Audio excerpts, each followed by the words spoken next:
अस्सलाम वालेकुम पाकिस्तान, हमीद नकीबी आपकी खिदमत में हाजिर है। शाहे ड्रोन्स की तबाही अभी थमी नहीं थी।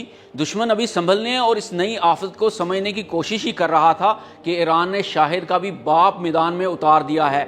वो शाहिद 136 जिसकी सस्ती लेकिन मुहलिक टेक्नोलॉजी ने पेंटागन से लेकर तल अबीब तक खलबली मचा दी थी, जिसके बारे में अमरीकी और इसराइली हुकाम ये तस्लीम करने पर मजबूर हो गए थे कि हम इसे रोकने में बेबस हैं। अब वो किस्सा पुराना हो चुका है, लेकिन अब बारी है ईरान के नए सरप्राइज की। एक ऐसा ड्रोन जो शाहिद से 3 गुना ज्यादा तेज, रेडार के लिए एक भूत और दिफाई निज़ामों के लिए डरावना ख्वाब है।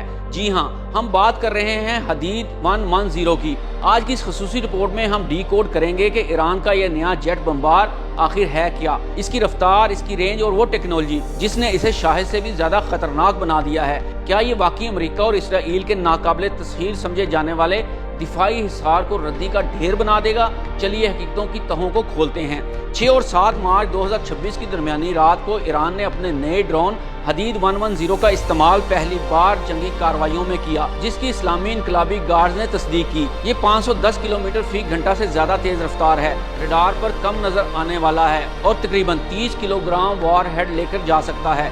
ये खुदकुश ड्रोन शाहिद सीरीज के ड्रोन के साथ मिलकर इस्तेमाल हुआ है।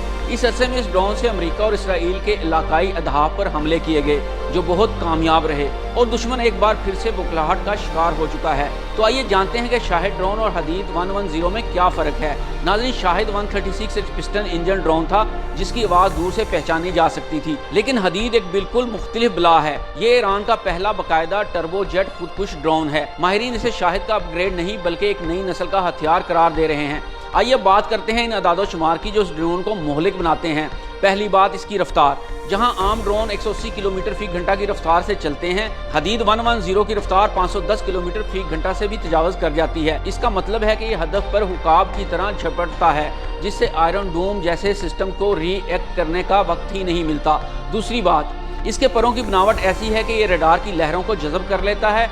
ये फिजा में 30,000 फीट की बुलंदी तक जा सकता है, जहां से किसी खामोश शिकारी की तरह नीचे आता है। अगर इसके वॉरहेड की बात की जाए तो ये अपने साथ 30 किलोग्राम तक का जदीद तरीन बारूद ले जाने की सलाहियत रखता है। ये वजन बज़ाहिर बहुत कम लग सकता है, लेकिन इसकी रफ्तार जब इस वजन से मिलती है तो इसका असर किसी बड़े मिसाइल के बराबर हो जाता है। अब सवाल ये है कि ये हमला कहाँ करेगा।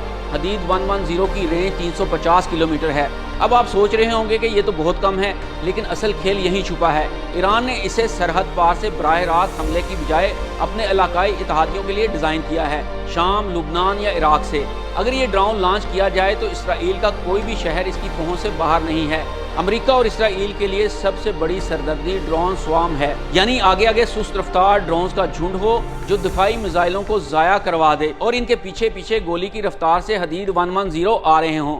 ये वो मंजर है जिसका तोड़ फिलहाल किसी के पास नहीं है। यही वजह है कि पेंटागन के थिंक टैंक्स अब इस ड्रोन को स्ट्रेटजिक थ्रेट करार दे रहे हैं। ईरान की हमेशा ये पॉलिसी रही है कि वो अपने हथियारों की तादाद को खुफिया रखता है, लेकिन बैनुल अक़वामी दिफाई माहिरीन का दावा है कि ईरान ने इनकी मास प्रोडक्शन यानी बड़े पैमाने पर तैयारी शुरू कर दी है। क्योंकि ये ड्रोन मिसाइलों के मुकाबले में बहुत सस्ते हैं, इसलिए ईरान इन्हें सैकड़ों की तादाद में एक साथ इस्तेमाल कर सकता है। हदीद 110 महज एक ड्रोन नहीं है, बल्कि ये मशरिक़ वुस्ता में ताकत के तवाज़ुन की तब्दीली का ऐलान है।